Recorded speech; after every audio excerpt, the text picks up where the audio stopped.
Glória a Deus. Aleluia a Deus. Adorado, Senhor. Eu saúdo a todos com a paz do Senhor Jesus. Amém. Pode tomar assento, por gentileza, irmãos. Eu estou muito grato a Deus por esta oportunidade singular que Ele nos proporciona de chegarmos aqui pela primeira vez no Jardim Amália, né? Amália, para cooperar com os irmãos. Eu estou dizendo e confesso-lhes que está muito bom esse ambiente, não é verdade? Eu sempre gostei de cantar também, de louvar a Deus desde os meus 5, 6 anos de idade. Faz tempo já, né, irmão? Mas quando a gente chega aqui, dá até vontade de cantar também, né? Mas eu vou deixar o menino para cantar no finalzinho com todos vocês, né? Eu tenho certeza que vocês conhecem esse louvor que eu vou cantar no final, que é um hino do Chagas Sobrinho. Vocês conhecem Chagas Sobrinho? Já faz uns 26 anos que eu canto esse hino. E eu sempre gostei de louvar a Deus com esse hino. Agradeço o convite honroso do pastor Luciano, ter nos convidado, né, de estarmos aqui através do pastor Oséias, que é o nosso amigo particular. Eu, hora ou outra, irmãos, eu estou aqui em Sorocaba, porque a minha filha estuda aqui, faz faculdade aqui em Sorocaba, e hora ou outra eu venho aqui cooperar, né, e aproveito as oportunidades de cooperar com os irmãos. Eu me lembro que eu cooperei na Vila Barão há alguns anos atrás. Não sei se os irmãos se lembram, os que estão aqui hoje. Já faz, acho que uns 4 ou 5 anos. O pastor Cléris, que era pastor lá, uma festividade da banda de música, né? E eu também gosto de tocar. Mas hoje eu não trouxe meu saxofone, eu gosto de tocar. Eu trouxe só a boquilha. Eu pensei, se eu vou levar a boquilha, não como no carro, se tiver o saxofone lá, e nós tocamos, né?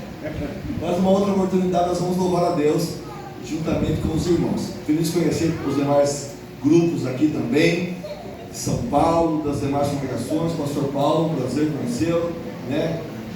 E os irmãos louvando a Deus com esse gás, com essa força aqui, e a presença gloriosa do Espírito Santo, que é o mais importante em nosso meio, recebendo o nosso louvor. Eu pedi aqui para o pastor Luciano, mas eu tenho na verdade eu tenho 3 livros escritos, mas eu trouxe 2 deles aqui para oferecer para os irmãos que tiverem interesse. No final ali do culto, eu estarei disponibilizando para os irmãos. Eu tenho esse livro que eu lancei em 2022, Um Encontro com Cristo.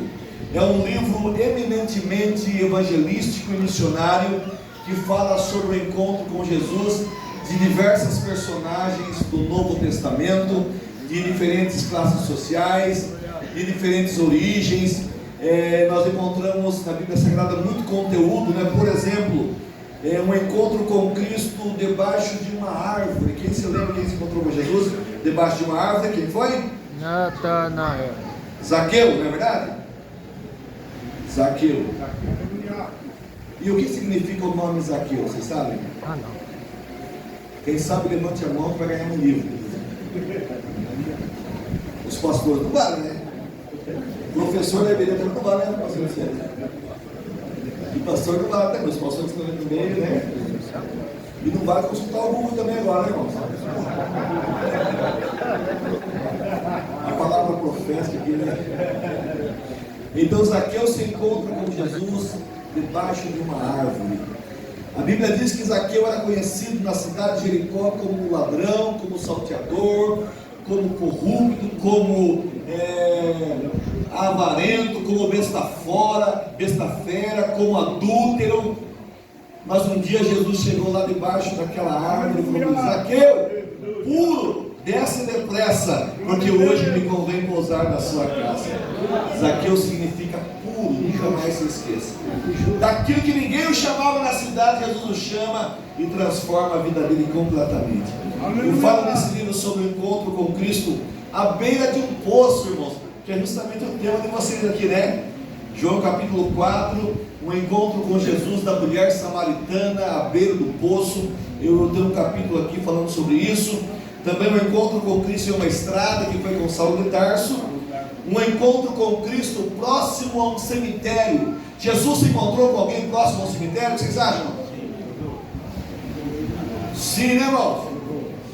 Com quem Jesus se encontrou próximo a um cemitério? E essa pessoa morava no cemitério da cidade ainda, né? Marcos capítulo 5, Gadareno. Jesus chegou lá, Jesus atravessa o mar da Galileia, 4 de Marcos, ele vence uma tempestade com seus discípulos por causa de uma alma. Jesus faz tudo isso e vai lá e resgata o gadareiro da cidade de Gadara. Um encontro com Cristo na cruz, do ladrão penitente, e eu falo também sobre o encontro com Cristo nas nuvens, que é o arrebatamento da igreja. Como será o arrebatamento? Quem subirá no arrebatamento? Como nós devemos esperar esse grandioso dia? Então esse livro aqui é o encontro com Cristo. E esse daqui, irmão, chegou essa semana para mim.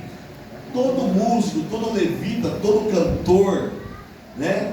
Todo maestro, todo regente, toda regente deve adquirir esse livro. E esse livro tem uma história engraçada, irmãos. Eu estive aqui há uns 2 anos ministrando lá no Vanelville, no trabalho do coral. E o tema era justamente o Salmo 73. Salmo 73. E aí, quando o diácono estava me levando para o apartamento, eu tinha o intuito de escrever sobre Jeremias. Aí ele falou para mim o seguinte: por que o pastor não escreve sobre esse assunto aí do Salmo 73, que era o tema da festividade lá? E eu escrevi, irmãos, a história de Asaf e quem sabe a sua. Asaf tem vários salmos na Bíblia Sagrada, mas esse livro ele vai falar exclusivamente, faz uma análise sobre o Salmo 73, do drama de Asaf. Asaf entra em uma depressão e quase ele chuta o balde, como diz por aí, né?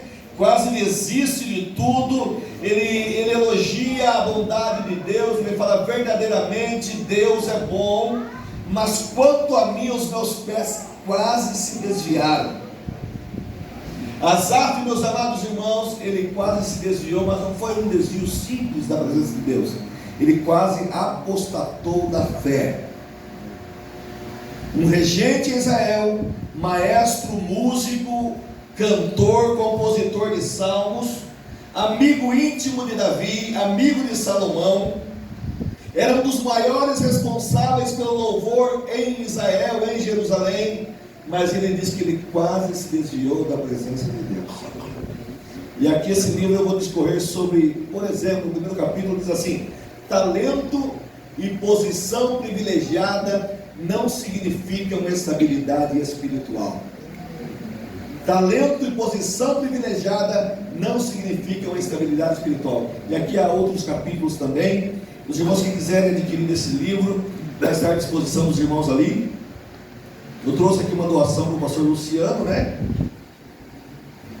De um exemplar de cada livro, o pastor Luciano, e também para o pastor Paulo. Tá bom? Eu não sou bobo, né, irmãos?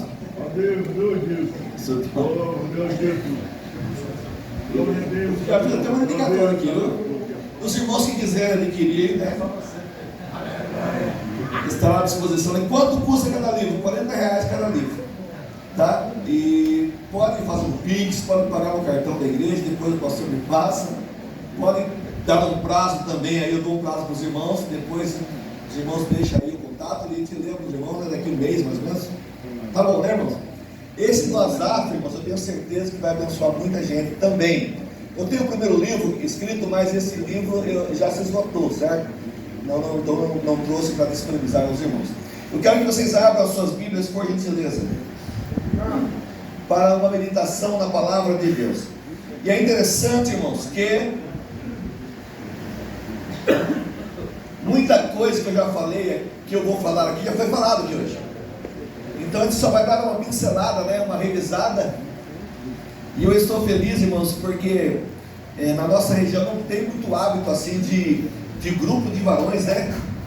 Mas só parece que lá em Itararé, eu sou de Itararé, São Paulo, há apenas uma ou duas congregações nossas lá que tem um grupo de varões. Mas é uma bênção, né? Não podemos perder para as irmãs, né, irmão? Não é verdade? E outro detalhe também, parece-me que faltou muita irmã aqui hoje, não faltou, pastor Luciano? Porque geralmente quando a gente vai nos trabalhos tem mais irmã do que irmãos, né? Mas quando eu cheguei aqui hoje eu fiquei pensando, será que esses irmãos são aqui no Jardim Amália? É uma bênção, né? Mas que Deus abençoe os irmãos, e eu vou levar essa ideia para lá para os irmãos, né, também louvarem o nome do Senhor com essa garra, com essa força. Meus amados irmãos, eu quero ler com vocês novamente os versículos 23 e 24 de João capítulo 4. E depois que nós lermos o texto sagrado, eu vou pedir-lhes a gentileza de que vocês mantenham as suas Bíblias abertas. Amém, irmãos? Amém. Para que nós possamos entender melhor a palavra do Senhor. Diz-nos o texto sagrado: mas vem a hora, e já chegou, em que os verdadeiros adoradores adorarão o Pai em espírito e em verdade, pois o Pai procura a tais que assim o adorem. Deus é espírito, e importa que os que o adorem em espírito e em verdade. Amém, irmãos? Amém. Eu gosto de ministrar a palavra de Deus de maneira assim, no começo pelo menos tranquila, né? E é claro que quem vai ter a liberdade aqui é o Espírito Santo de Deus. E eu percebi que o pastor que me antecedeu orando, ele disse o seguinte: que nós possamos ouvir de Deus aqui nessa noite tudo que Ele quer nos falar, não é verdade? E às vezes o pregador prepara a mensagem, prepara o esboço aqui, e tem muita coisa que está aqui e a gente não fala, e tem muita coisa que não está, mas a gente fala, não é assim, pastor? Porque é o Espírito Santo quem nos dirige a ministrar a palavra de Deus. A nossa parte é orar, preparar o sermão, mas é o Espírito Santo quem dirige a ministração da palavra do Senhor. O evangelista João, ele é um dos mais profundos e teológicos da Bíblia Sagrada. Para quem não sabe, irmãos, o Evangelho de João é o livro mais lido da Bíblia em todo o mundo. Enquanto que Mateus, Marcos e Lucas são chamados os evangelistas sinóticos, porque eles escrevem quase na sua totalidade os mesmos milagres, mas de uma ótica diferente. É por isso que são chamados sinóticos, né? Mateus, Marcos e Lucas. João não é chamado sinótico. Ele é um evangelista que 90% do que está escrito em João você não vai encontrar nem em Mateus, nem em Marcos, nem em Lucas. Às vezes a gente quer procurar o texto, né? Deixa eu procurar lá em Mateus, em Marcos o texto, mas não tem, porque 90% vai estar somente no Evangelho de João. Enquanto Mateus escreve principalmente aos judeus e apresenta Jesus como Messias, como rei, Marcos escreve aos gregos e apresenta Jesus como servo. Lucas escreve principalmente aos gregos e apresenta Jesus como o homem perfeito. Agora João não, João escreve o seu evangelho universal e apresenta Jesus como o Filho do Deus Todo-Poderoso. E ele diz lá no finalzinho, no capítulo 20, versículo 31 mais ou menos, ele diz: eu escrevi essas coisas para que vocês saibam que Jesus é o Filho de Deus, Ele é o enviado de Deus, e se vocês crerem no enviado de Deus, vocês terão a vida eterna. Então esse é o propósito principal do Evangelho de João. Quando nós lemos aqui o capítulo 4, eu quero ministrar aqui nessa noite, meus amados irmãos, citar para vocês. Nós vamos fazer uma exposição breve de todo o capítulo, mas eu quero pontuar algumas coisas aqui que eu entendo que são interessantes para o tema abordado aqui, adotado para essa festividade dos irmãos, aos quais eu os parabenizo também. Porque muitas vezes nós lemos o texto, o que é adorar a Deus em espírito e em verdade? A gente acha bonita a expressão bíblica, né? É um texto bonito, é um texto conhecido, nós citamos, nós falamos, nós dizemos que temos que adorar a Deus em espírito e em verdade, mas o que significa isso? E eu quero falar aqui nessa noite 5 razões porque Deus procura verdadeiros adoradores. Percebam que na leitura que nós fizemos aqui, que Jesus está conversando com esta mulher samaritana. E quando Jesus vai abordar o assunto da adoração, ele diz que Deus está procurando verdadeiros adoradores. Deus não está procurando adoração, mas Deus está procurando verdadeiros adoradores. Porque quando Deus encontra verdadeiros adoradores, aí então Ele encontra a verdadeira adoração. razão, meus amados irmãos, que nós podemos encontrar aqui, porque Deus procura verdadeiros adoradores, é porque a verdadeira adoração requer uma vida convertida a Cristo. Glória a Deus. Só pode adorar a Deus verdadeiramente, como diz aqui o texto bíblico, aqueles que um dia se converteram a Jesus. Ah, pastor, mas eu conheço fulano, ciclano, que lá de uma denominação, de um segmento, de uma ideologia, que ele canta, que ele exalta, que ele pula, que ele se manifesta, mas ele está convertido a Cristo? Essa é a pergunta. É o que nós aprendemos aqui no contexto do capítulo 4. Deus está procurando, por quê? Porque são poucos, não é verdade? Porque são muitos é fácil de achar, mas quando Deus procura é porque são poucos. Porque a verdadeira adoração requer uma vida convertida a Cristo. Percebam que aqui no capítulo 4, Jesus convida seus discípulos para atravessarem ali a região de Israel, de Judeia para a Galileia. E a Bíblia diz que, aqui João narra o texto dizendo: era-lhe necessário passar por Samaria. Esse é um versículo preferido de muitos pregadores da palavra de Deus. Por que era necessário? Porque Jesus havia marcado um encontro com aquela mulher já antes. Ela não sabia, mas ele que sabe de todas as coisas, o texto bíblico diz: era-lhe necessário passar por Samaria. Ali seria, quem sabe, a última oportunidade que Jesus passaria por ali. Mas ele marcou esse encontro com essa mulher lá no poço. O caminho da Judeia para a Galileia, ou da Galileia para a Judeia, segundo aqui os estudiosos, havia 3 caminhos. Era possível, depois você vai chegar na sua casa, se não for muito tarde, né? E você vai abrir o seu mapa lá na última página da Bíblia. E você vai localizar ali Judeia, Galileia, Samaria. E havia 3 caminhos para ir da Judeia para a Galileia. A beira-mar, do mar Mediterrâneo, lá no lado esquerdo do mapa, beirando o mar.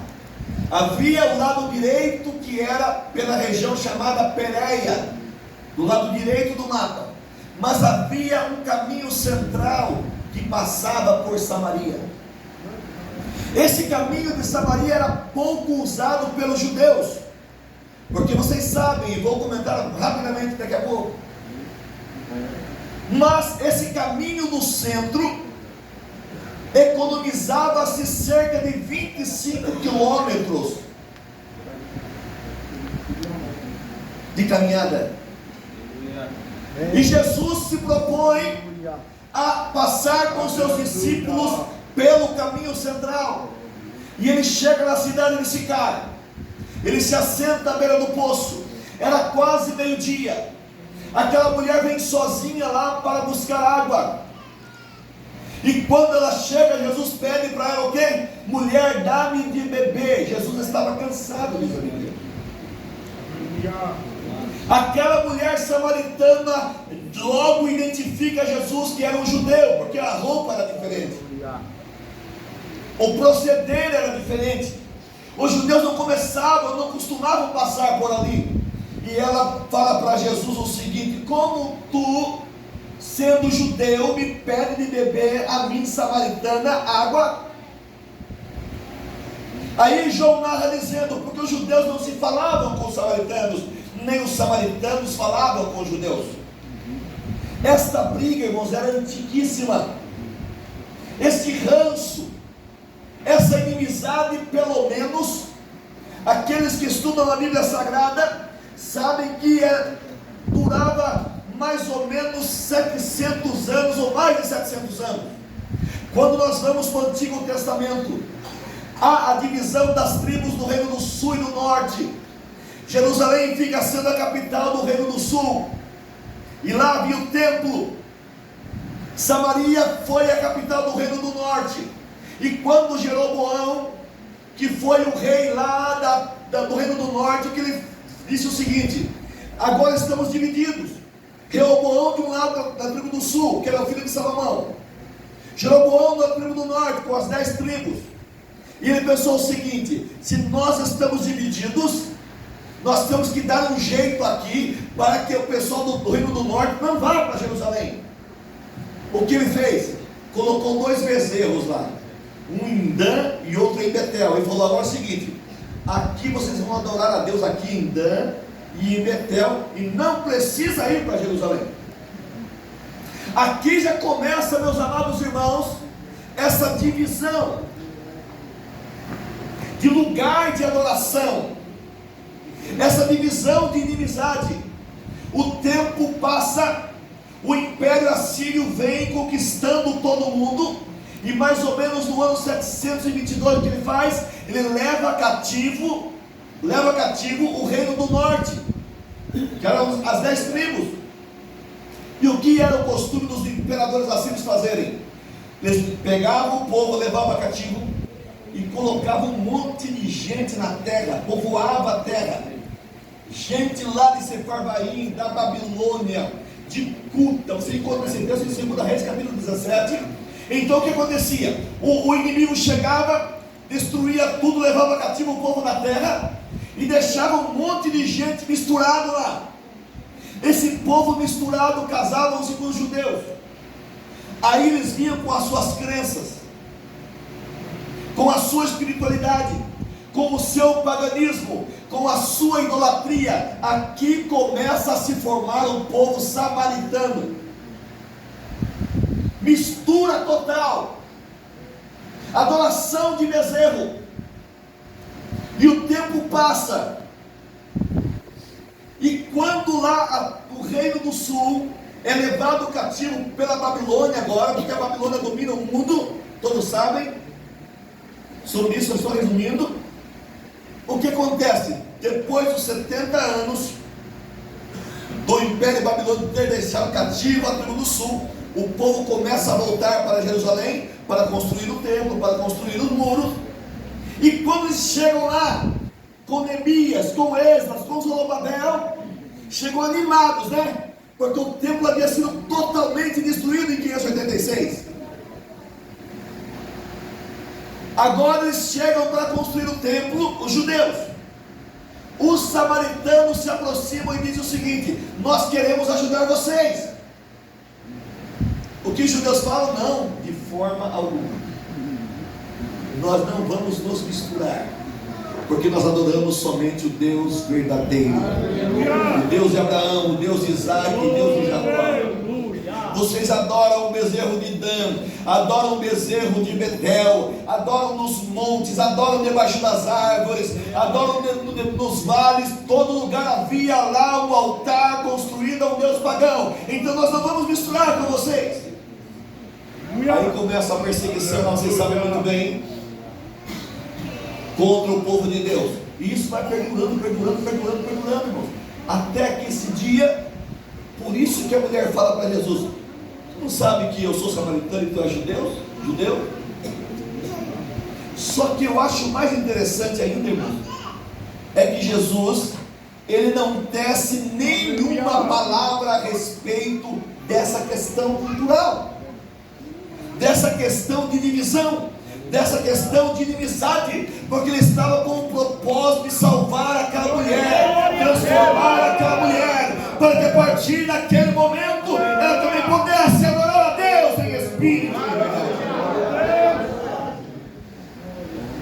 E a Bíblia diz aqui que quando ela fala para Jesus que não havia comunicação entre eles, Jesus disse para ela, aquela mulher, o seguinte: ah, se você soubesse quem está pedindo raio. Glória a Deus. Ah, se você conhecesse o dom de Deus. O que é o dom de Deus, irmãos? Era o próprio Cristo. Ele estava dizendo: se você conhecesse o dom de Deus, que sou eu mesmo que vim para resgatar toda a humanidade, você pediria água e eu lhe daria água viva. estava entendendo muito ali aquele de água, aquela questão. Ela estava meio perdida ao seu credo, à sua religiosidade, ao seu paganismo. E ela fala para Jesus: mas como é que tu vais me dar água, sendo que eu percebo que não tem corda, não tem balde? Vamos responder por Isabel. O poço é fundo. Tu és maior que o nosso pai Jacó. Porque o poço de fato era fundo, dava uns 30 metros. Aleluia!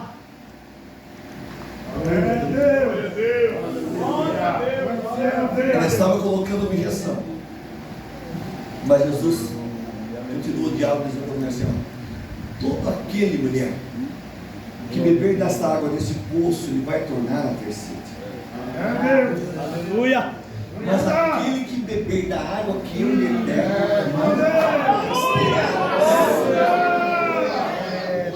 Deus está procurando verdadeiros adoradores, porque a primeira razão é essa: só pode adorar verdadeiramente quem teve um encontro com Cristo, a sua vida foi transformada e ele adora só a Deus. Quantos vieram aqui nessa noite adorar só a Deus? Glórias ao nome do Senhor para sempre. Quando Jesus fala isso para ela, ela fala: também dá dessa água. Por quê? Em outras palavras, né? Eu venho aqui sozinha meio-dia porque eu não posso vir com as outras mulheres da cidade. Em outras palavras, era isso. Vocês sabem a história. Enquanto as outras mulheres, as pessoas que iam buscar água, iam de manhãzinha ou à tardezinha, que era mais fresco, ela ia justamente meio-dia. Aí ela fala para Jesus o seguinte: me dá desta água então, porque eu não quero vir aqui mais nesse horário. Em outras palavras, né? E para que eu também não tenha mais sede. Aí que Jesus confronta aquela mulher e diz: tudo bem, em outras palavras, eu posso até te dar essa água, mas primeiramente eu quero que você chame teu marido. O que Jesus estava fazendo, irmãos? Ele estava colocando no coração daquela mulher aquilo que muitos de nós aqui ouvimos a primeira vez, quando nós ouvimos o poder do Evangelho de Jesus e nos convertemos a Cristo.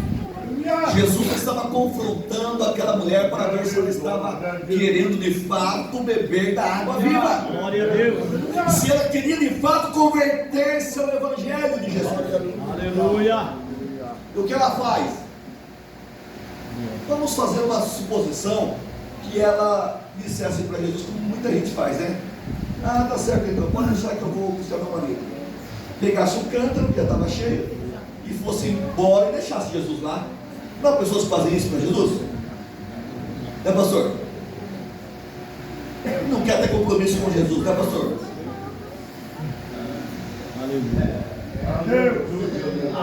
Aquela pessoa que você fala de Jesus para ela, você insiste. Só que ela não quer se arrepender dos pecados mais. Ela não quer se converter ou mudar de direção, vir para o caminho. Ela dá uma desculpa esfarrapada. Às vezes ela é até conhecedora do Evangelho, mas ela vai protelando, ela vai procrastinando. É mais para frente. Eu trabalho, irmãos, no Tribunal de Justiça já faz 25 anos.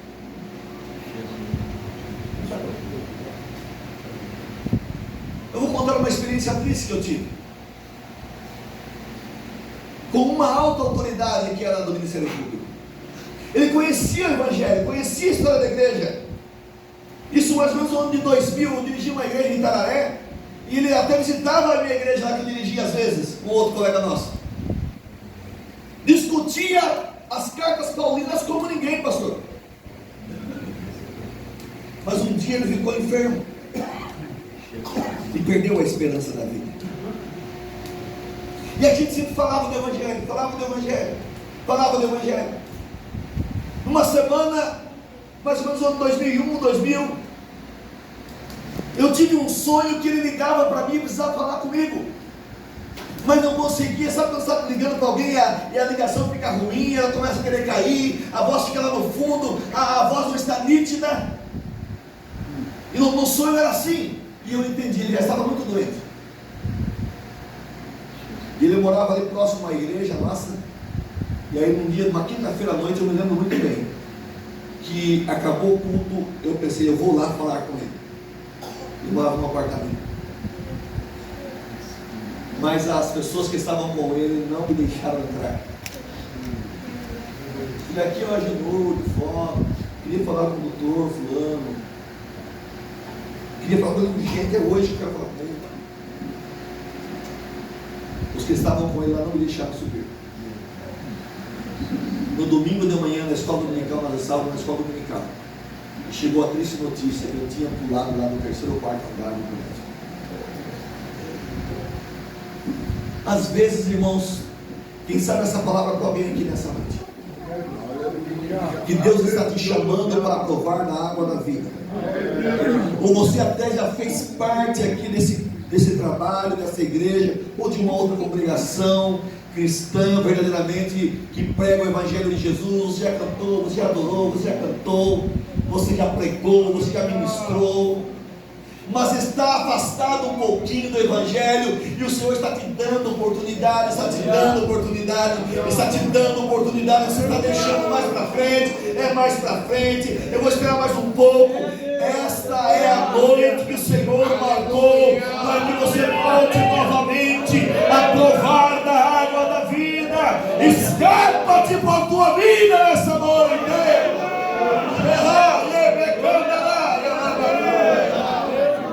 Quando sente a presença de Deus aqui nessa noite, aquela mulher podia muito bem virar as costas para Cristo e voltar para Sicar, a sua cidade. Mas ela confessa para Jesus: eu não tenho marido. Quando alguém fala a verdade, meus amados irmãos, ele está querendo dizer: eu quero mudar de vida, eu quero tomar desta água viva. Aí Jesus, que sabe todas as coisas, disse para aquela mulher: você falasse bem, dissesse bem, porque você já teve 5 maridos, e aquele que você tem agora não é o teu marido. Aí, meus amados irmãos, a gente ouve muitas pessoas. Ela estava com a vida desregrada, estava, mas as pessoas falam que a mulher era adulta, que era prostituta, mas a Bíblia não fala nada disso. Não, pastor? A Bíblia não fala nada disso. Aqui nós aprendemos uma lição também. E os irmãos até cantaram, parece que hoje aqui, né? Crente, irmãos, embora a legislação, o ordenamento jurídico do nosso país reconheça legalmente a união estável, né, pastores? O crente tem que casar. Adeus, doido, adeus. É verdade? Glória a Deus. Às vezes há algum impedimento para o casamento de uma irmã ser crente, o marido não, mas vamos para o joelho, vamos orar, buscar a Deus, porque Deus vai abrir a porta, né, pastor? Agora o que Jesus está falando aqui, ó, você falou bem, porque você já teve 5 maridos. Podemos subentender que os 5 maridos daquela mulher tinham dado divórcio para ela, porque ela fora casada 5 vezes, e chegou um momento que ela pensou assim: eu não vou entrar em nenhum relacionamento mais, porque não dá certo. A Bíblia não diz, vamos conjecturar, não é verdade? Porque 5 maridos já me deram carta de divórcio, então eu não vou casar mais, eu vou me juntar com esse que até agora. Não significa que aquele que estava com ela no momento era marido de outra pessoa. Já vi gente pregar isso. Roubou o marido do outro. Não, a Bíblia não fala nada. Não era marido porque não era casada, entendeu? É diferente, né, pastor Luciano? O que tem gente pregando que não está na Bíblia, irmãos? É verdade. É verdade, pastor? Que é só misericórdia mesmo, né? Quando vocês ouvirem uma pregação, presta bem atenção e vê se de fato está na Bíblia. Amém. Glória a Deus. Nós compramos quase muito para isso, né? Paulo, quando faz a segunda viagem missionária, ele passa em Tessalônica, depois ele vai para Bereia, daí ele elogia os irmãos de Bereia e fala o seguinte, lá em Atos 17 está isso, que os irmãos de Bereia foram mais nobres, mais excelentes que os irmãos de Tessalônica, porque os irmãos de Tessalônica tinham preguiça de ouvir a palavra lá, a pregação, e também de conferir, né? Agora os bereanos não. Agora imagine Paulo pregando, irmãos, e os irmãos conferindo se era verdade. Tá bom para vocês? Quem dera a nós, né? Tem que conferir muito mais. Glória a Deus. O que eu quero dizer com isso, irmãos? Que aquela mulher falou a verdade para Jesus. Tu és profeta, porque eu não tenho marido. Glória a Deus. Jesus fala, então você está no caminho, né? Falou a verdade. Já teve 5 e não, o que está agora não é teu. Ela fala, Senhor, veja o que és profeta. Para quem não queria nem conversar, nem no começo, nem do copo d'água, né? Perceba que é uma progressão nesse diálogo. Aleluia. E o que acontece aqui, irmãos? Aí, quando Jesus fala para ela a realidade da vida dela, ela muda o assunto para a questão da adoração. Daí que ela fala lá para Jesus: Senhor, eu vejo que és profeta. Nossos pais adoravam nesse monte, que é o Monte Gerizim, e vocês, judeus, adoram em Jerusalém, que é em Jerusalém o lugar onde se deve adorar. Disse-lhe Jesus daí, no versículo 21: mulher, creme, a hora vem. Percebam que agora, aqui 21, a hora vem em que nem neste monte, nem em Jerusalém adorareis ao Pai. E eu disse para vocês, para quem anotou aí, prestou atenção, que a primeira razão porque Deus procura verdadeiros adoradores é porque a verdadeira adoração requer uma vida convertida a Cristo. Aquela mulher já está se convertendo a Jesus. E aqui eu aprendo a segunda razão, por quem quiser anotar. Por que Deus procura verdadeiros adoradores? Porque a verdadeira adoração não está restrita a um lugar ou uma circunstância. Jesus estava falando para a mulher: mulher, a hora vem que nem neste monte, em Gerizim estava apontando, e nem em Jerusalém vocês vão adorar o Pai. Mas Jesus não falou também que hora que ia ser. No 21 não, ele falou que a hora ia chegar. Percebam o detalhe da Bíblia que é importante. Mas aí ele fala no 22: vocês samaritanos adoram o que vocês não conhecem, mas nós adoramos o que conhecemos, pois a salvação vem dos judeus. Mas aí no 23 é diferente o texto. Ele fala, ó: mas vem a hora, e já chegou. Oh, glória! Ele estava dizendo: até hoje, Aleluia! até hoje vocês estavam adorando errado no Monte Gerizim, Glória a Deus. e os judeus estavam adorando certo em Jerusalém. Mas a hora vem, e agora, a partir de agora, Oh, glória! todos adoram a Deus aqui, mas já chegou em que os verdadeiros adorarão o Pai em espírito e em verdade, porque o Pai está procurando aqueles que o adoram assim. Jesus estava dizendo assim: não é no templo de Jerusalém, não é no templo em Gerizim, não é em Israel, não é na Cisjordânia, não é no Iraque, não é no Irã, não é em Sorocaba, não é em Itararé, não é em São Paulo, mas é em qualquer lugar. Isso significa o quê?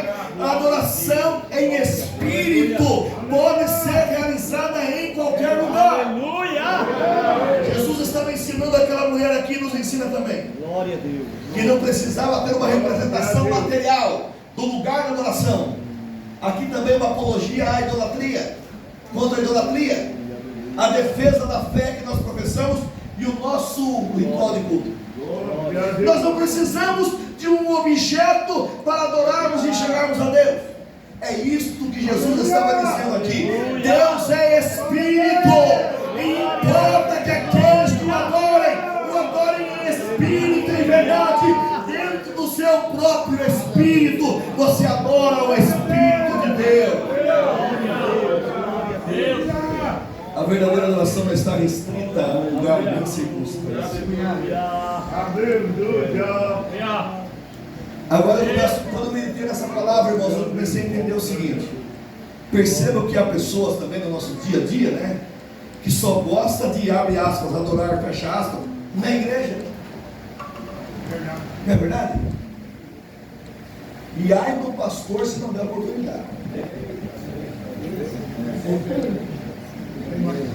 Irmãos, eu nasci no Evangelho, então tem que ver, já vi muita coisa, né?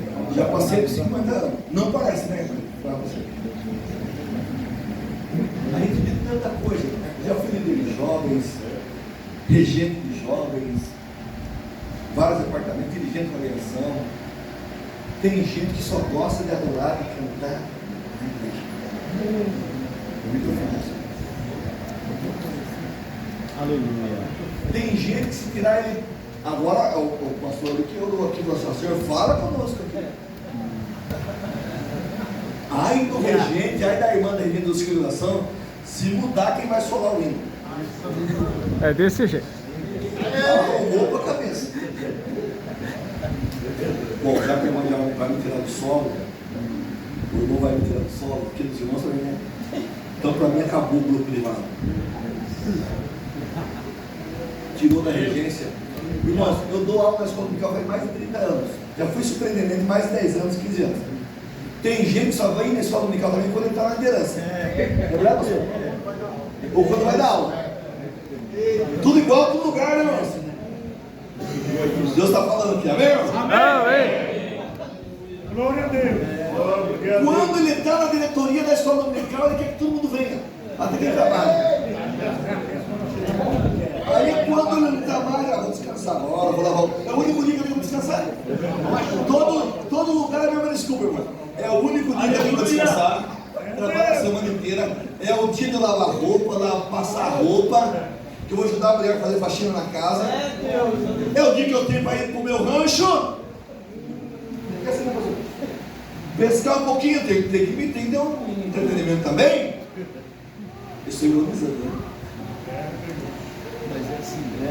Irmãos, eu tenho que tratar do carro, tenho que ficar com a minha família.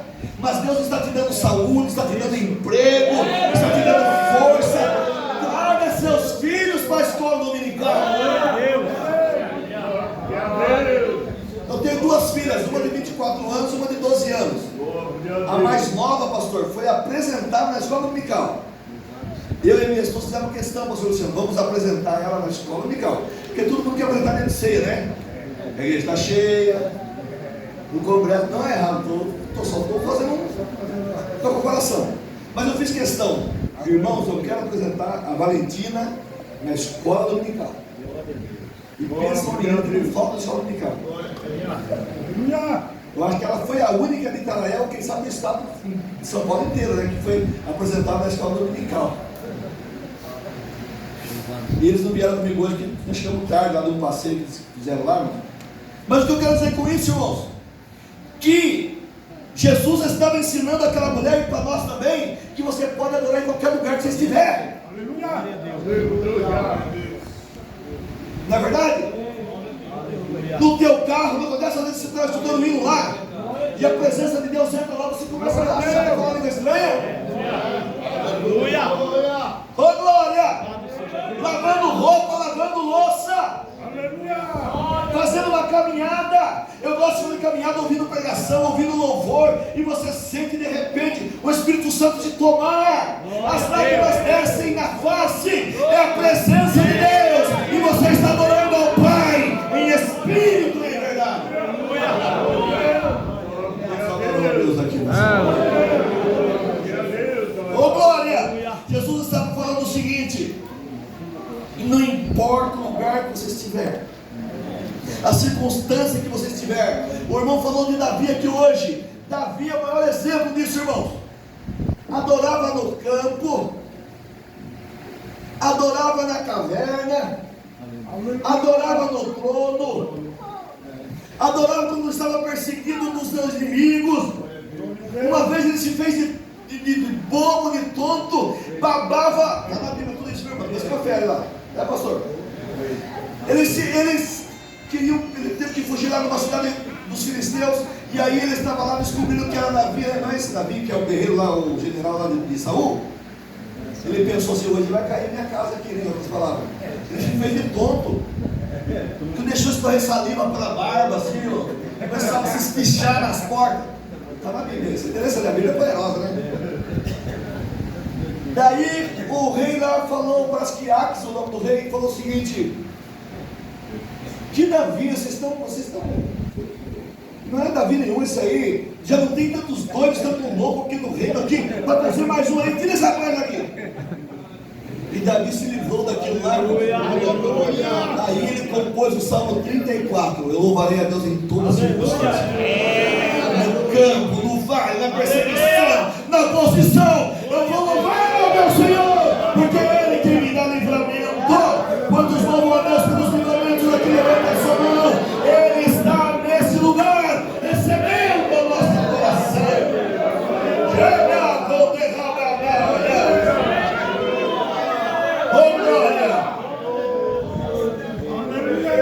Adora a Deus em espírito. Eu vou repetir, para nós adentrarmos. A primeira razão pela qual Deus procura verdadeiros adoradores é porque a verdadeira adoração requer uma vida convertida a Cristo. Glória a Deus. Segundo lugar, porque a verdadeira adoração não está restrita a um lugar nem circunstância. A tua dispensa está cheia, louve a Deus. Está vazia, louve a Deus. Está enfermo, louve a Deus. Davi às vezes estava com o inimigo na mesa ali, mas ele compunha salmos. 73 salmos dos 150 são de Davi. Comece a louvar a Deus, você vai ver Deus agir na sua vida. Semana passada nós estávamos com uma causa tão difícil para resolver, irmãos, que fazia quase um ano que estávamos orando em casa. De repente Deus vai dar a direção, e eu ligo para a pessoa, e a pessoa está uma seda para falar no telefone. Deus abre a porta, resolve esse problemão que você está achando que não tem solução, não tem resolução, mas Deus está dizendo aqui nessa noite: comece a adorar, comece a louvar, comece a abrir a tua boca na sua casa e ministrar a bênção e a vitória, e você verá que dentro de poucos dias Deus vai entrar com ação, vai abrir as portas, e o nome dele vai ser glorificado na sua vida. Quantos podem adorar a Deus aqui nessa noite? A terceira razão pela qual Deus procura verdadeiros adoradores é porque a verdadeira adoração não se resume a atitudes isoladas. Eu vou explicar. Adorar a Deus, irmãos, essa palavra adoração, proskuneo no grego, significa uma profunda reverência, um profundo respeito, um profundo temor, em espírito, dentro do teu espírito. Perceba lá que está dentro do teu espírito, no âmago da tua alma, você vai poder expressar-se. Aleluia. Glória a Deus.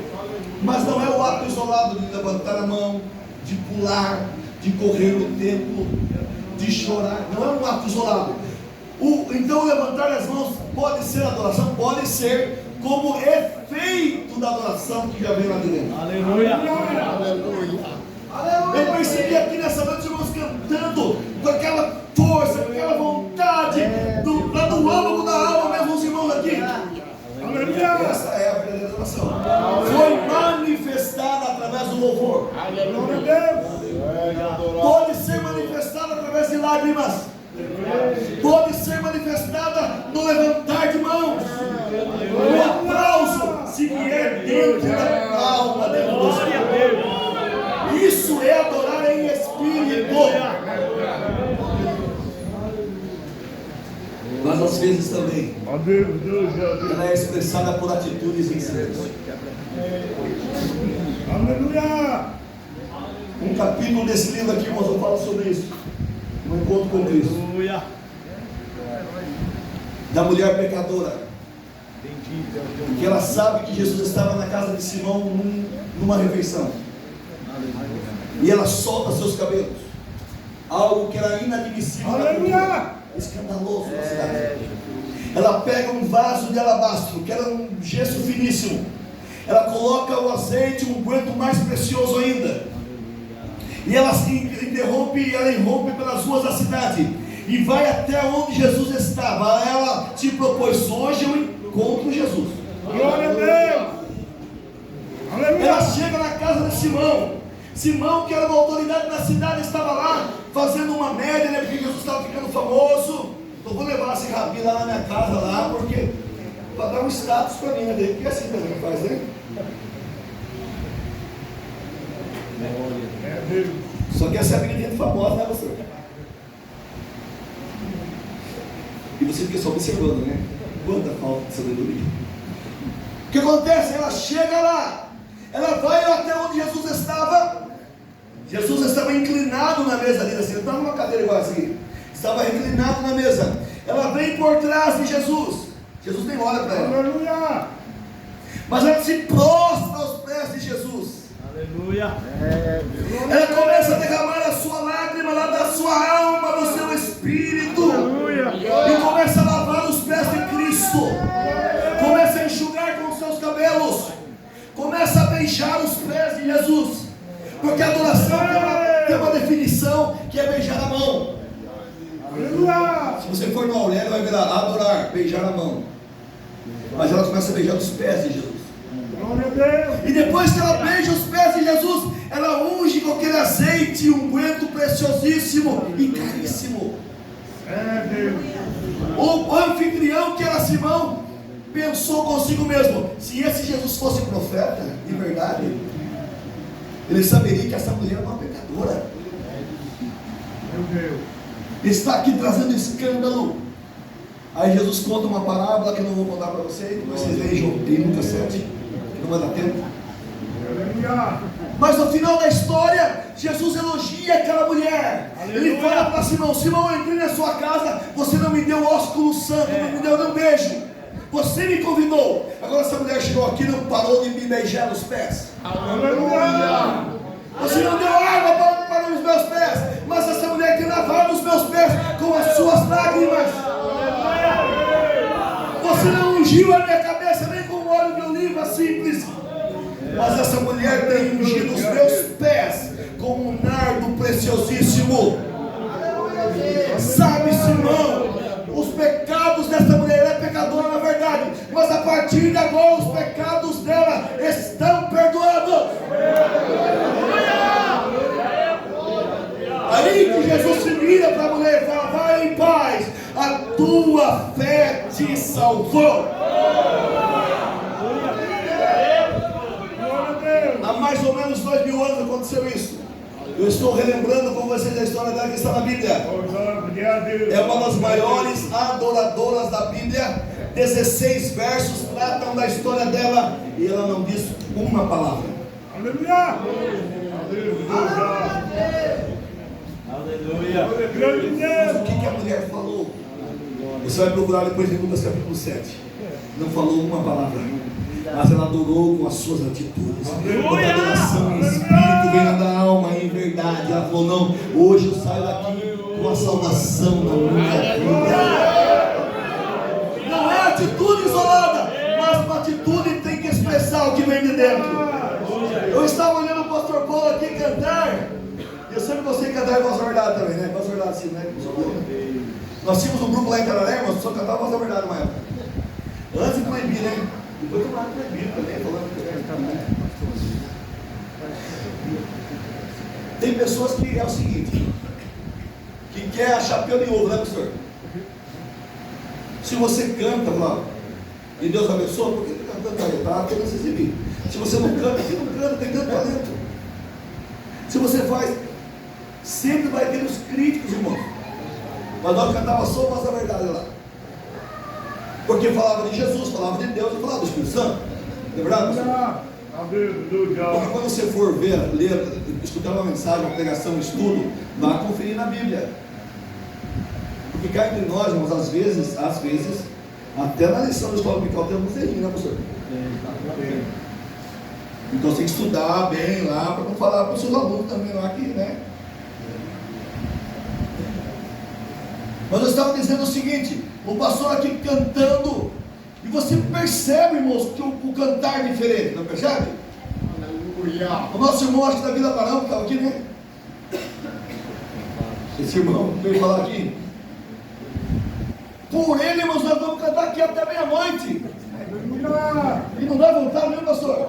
Irmãos, eu tenho uma caixa de som em casa, e eu pego o microfone e o saxofone. Eu tenho 2 horas de playback para tocar e para cantar junto. Às vezes eu ligo na garagem de casa lá e deixa correr o playback. E os vizinhos que aguentam. Irmãos, não importa o lugar, a circunstância, mas não é uma atitude isolada, como eu disse aqui. Mas eu percebo aqui nessa noite os irmãos cantando com essa vontade que se Jesus vier agora, vamos subir tudo no céu. Esta miscelânea que o grupo fez aqui e todo mundo envolvido, o pastor aqui falou dessa comunhão. É isso que Deus sagrado, irmão. O segredo da igreja primitiva, eu sempre digo isso, que eles tinham comunhão em tudo. Um não ficava olhando para o outro, para a gravata do outro, para o vestido do outro. Vamos cantar, vamos todos cantar. Vamos orar, vamos todos orar. Vamos adorar, vamos todos adorar. Deus se alegra com isso. A igreja cresce. A igreja de Jerusalém ficou famosa na cidade. Era simpática na cidade. E as pessoas vinham pelo tempo ouvir o evangelho. Porque a verdadeira oração não se resume a atitudes isoladas. Já estou indo para o quadro final. Você falou para 10 e isso? 10 horas, né? 10 horas. Estava em Cararé um dia. Eu estava no púlpito. E aí teve um culto muito abençoado. O pastor Paulo e o pastor Luciano mais. E aí de repente veio um jovem assim no meio do culto, assim na hora do culto, ele corria para a mesa. Ele corria com a mão assim, pastor. Corria com a mão assim. Meu fortinho já corria. Aí os irmãos do meu lado do púlpito assim, ó, assim. Tem tudo errado, tem tudo errado para ele, não é verdade? Você viu assim, sozinho? Está tudo errado. Isso aí, ó, 40. Eu fiquei bem quieto, né? Não sou bobo. Porque as pessoas, cada um tem uma forma de manifestar às vezes, não é verdade? Eu tenho um pastor amigo meu lá, que ele fica com a perna cruzada assim no púlpito. Ele é muito tranquilo assim, pastor. Mas às vezes ele está ouvindo a pregação, um louvor assim, ele balbucia a sua glorificação a Deus, mas você vê as lágrimas descendo no rosto dele assim. Que aquilo ali impacta a gente. Como que você vai falar que aquela pessoa está sentindo Deus? Mas é uma forma diferente de expressão. O que importa é que venha do teu espírito, da verdade.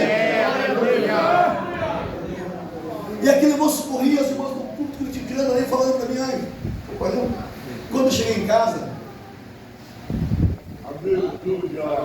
o meu sogro, irmãos, que era um alemão, ele faleceu faz 2 anos e pouquinho. Alemão, ele era bem secão, você sabe, bem tradicional jovem.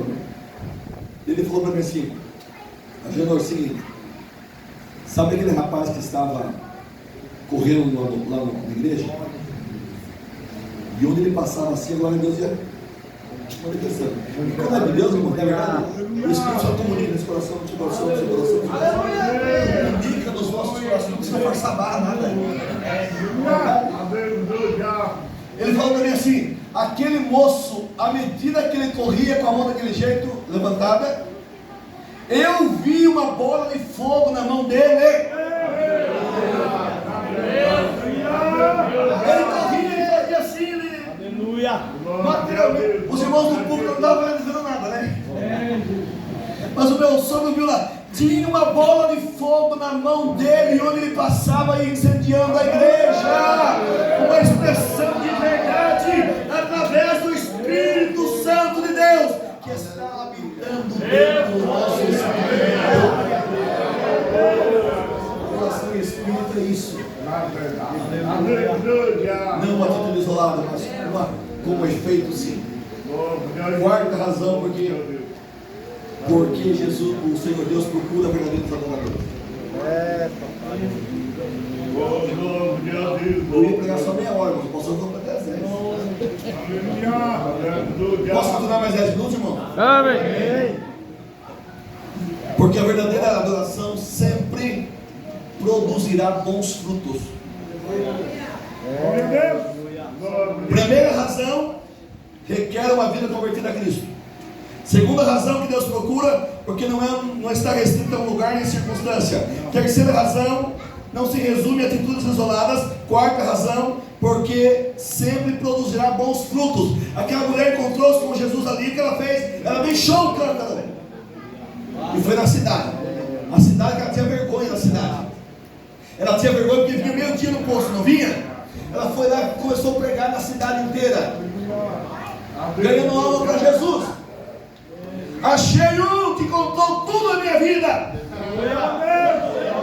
A cidade não sabia, a verdade sabia, mas ela estava dizendo o seguinte: eu estou falando para vocês o que vocês sabem, ele não sabia, mas contou para mim, e eu conversei com ele, eu pedi água viva para ele. Porventura não é o Messias que também nós esperamos, porque os samaritanos também esperavam o Messias. Aleluia. E a Bíblia diz que ela traz uma grande multidão para aos pés de Jesus, produzindo fruto, não está? Glória a Deus. Aí que eu falo, irmão, não adianta Glória a Deus. cantar, pular, se alegrar, Não. se arrebentar, né? Tudo. Eu também não os pulo, às vezes dá vontade, eu não os pulo, sabe? Glória a Deus. E não é errado, não. Se for de verdade, tá? Mas nós temos que produzir bons frutos.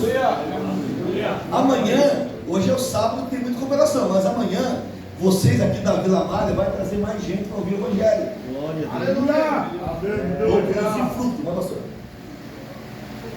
O verdadeiro adorador, irmãos, é aquele que produz frutos bons. Aquela mulher produziu bons frutos, trouxe a cidade para ouvir Jesus. A Bíblia diz que ela trouxe, aquelas pessoas ouviram o Senhor Jesus e reconheceram verdadeiramente que Ele era o Salvador, o Messias. Agora perceba os discípulos que tinham ido comprar comida, mais perdidos do que cerca de loteria, como dizem. Foram lá comprar comida lá em Sicar, voltaram, viram Jesus conversando com a mulher, ficaram admirados porque era meio incomum, né? Ainda mais um rabi e ainda mais uma samaritana. Uma mulher e ainda mais uma samaritana. Não quiseram perguntar nada para Jesus e falaram para que Jesus comesse da comida, porque eles tinham comprado comida, e Jesus falava para eles assim: uma comida eu tenho para comer, que é fazer a vontade do meu Pai. Vocês, discípulos, em outras palavras, né? Estão falando que falta 4 meses ainda para a ceifa, mas eu quero que vocês levantem os olhos de vocês e vejam aí os campos brancos que estão aí prestes a serem colhidos. O que eram os campos brancos, irmãos? A multidão chegando para ouvir Jesus. A multidão chegando para conhecer o Messias. A multidão chegando para receber salvação. Porque uma mulher havia levado o Evangelho e produzido bons frutos na nossa vida. Os discípulos foram lá no comércio e não falaram nada que Jesus estava por ali. Mas a mulher saiu lá do poço e foi lá na cidade e trouxe as pessoas para Jesus. Você está produzindo bons frutos para Deus, para o reino de Deus? Está trazendo almas para Deus? Lá no seu trabalho, na sua escola, na sua faculdade, aquela pessoa que precisa de um abraço teu e você precisa abraçar e falar que Jesus a ama. Aleluia. Meu Deus. E vou encerrar em último lugar, porque o Senhor Deus procura verdadeiros adoradores. Porque a verdadeira adoração é privilégio de poucos. Se não fossem poucos, não precisava Deus procurar, não é verdade? Meu Deus. O verdadeiro adorador precisa estar incluído em todos esses quesitos que eu falei aqui, irmãos. Aquela mulher, ela foi encontrada por Cristo, foi achada por Deus lá no poço de Jacó. Davi foi achado por Deus como um verdadeiro adorador lá no campo. E nessa noite, se Deus estiver procurando aqui verdadeiros adoradores, eu tenho certeza que Deus vai encontrar muitos verdadeiros adoradores. Em espírito, eu repito, porque o teu espírito tem que estar entronizado e entregue totalmente a Deus. Em verdade, por quê? Porque a verdade é o próprio Cristo. Eu sou o caminho, a verdade e a vida. E conhecereis a verdade, e a verdade vos libertará. Se, pois, o Filho vos libertar, verdadeiramente sereis livres. Glória! Graças a Deus. Eu estou encerrando. Mas eu quero cantar no grupo dos alunos. Posso cantar, pastor? Eu vou encerrar de verdade. E enquanto nós estivermos louvando a Deus, posso lembrar o dia? Glória a Deus. Vamos ficar todos em pé, por gentileza. Guarde essa palavra no seu coração. Ore por mim e por minha família. Aleluia. Enquanto nós estivermos cantando, nós vamos orar pelas pessoas depois. Se você está aqui nessa noite, o Senhor está te chamando à graça novamente, para tomar da água viva. Não perca a oportunidade que o Senhor está te concedendo. Se você quiser receber a oração da fé, o pastor irmão falou aqui, batismo com o Espírito Santo. Quem não é batizado com o Espírito Santo, se quiser vir aqui à frente, vamos orar. Vocês têm coragem de vir aqui, não? Vou aproveitar que eu ia saber também, dá para passar a orar. Por causa do pregador de amanhã, né? Que nós vamos falar do pregador até 9h10. Quem não é batizado com o Espírito Santo, vem aqui, fica à minha direita. E Jesus está aqui para batizar, irmãos. A presença de Deus é forte hoje. Pode ficar de pé aqui, tá? Enquanto nós louvarmos a Deus, enquanto nós estivermos louvando a Deus, você quiser receber uma oração especial por enfermidade, por porta aberta, você vai vir aqui à frente e ficar ao meu lado esquerdo. Aqui eu quero os irmãos do lado direito, só que não é batizado com o Espírito Santo, porque nós vamos orar por eles. Ó, preste bem atenção. O que vocês vão falar na oração aqui? Olha como eu estou aqui, ó. O que vocês vão falar para ser batizado com o Espírito Santo? Pedir misericórdia para Deus? Não. Já teve misericórdia de nós. É certo? Vocês vão só glorificar a Deus, adorar a Deus. A Bíblia diz em Atos 2 que eles estavam assentados e o Espírito Santo desceu. Em Atos 8, Filipe prega em Samaria, Pedro e João chegam lá e impõem as mãos sobre os samaritanos e eles recebem o batismo do Espírito Santo. Atos 9, Ananias vai até a casa lá onde Saulo estava e impõe as mãos e ele recebe o Espírito Santo. Tá certo? Atos 10, Pedro prega na casa de Cornélio. Enquanto estava ministrando a palavra, o Espírito Santo cai e eles são batizados com o Espírito Santo. Em Atos 19, Paulo chega lá em Éfeso na terceira viagem missionária e ele começa a impor as mãos sobre as pessoas lá. E umas 12 pessoas, uns 12 homens, diz a Bíblia, foram cheios do Espírito Santo e começam a falar em línguas estranhas. Das 5 vezes que nós vemos em Atos dos Apóstolos o batismo do Espírito Santo, 3 vezes em posição de mão. Vocês vão glorificar a Deus enquanto nós estamos cantando. Os irmãos pastores vão pelas mãos, pelas mãos. Vocês vão glorificar a Deus, não se assustem. Quando nós impusermos as mãos e ministrarmos para que vocês falem. A igreja vai estar orando, vai estar com a mão levantada, vai estar intercedendo. É só essas pessoas que não são batizadas com o Espírito Santo aqui, irmãos? Tem mais alguém? Aí de trás, se não é batizado com o Espírito Santo, venha, vai perder a oportunidade. Não, venha correndo. E os grupos de varões vão cantar comigo aquele primeiro hino lá que eu mandei, irmão. Porque na hora do louvor aqui não dá para falar muita coisa, né? Vocês vão cantar comigo, eu louvarei ao Senhor. E nós vamos orar para essas pessoas aqui. O nosso irmão Regente lá da Vila Barão. Levanta a mão para ver. Da Vila Barão? O Regente? Nossa, Sorocaba, é? Senhor, obrigado.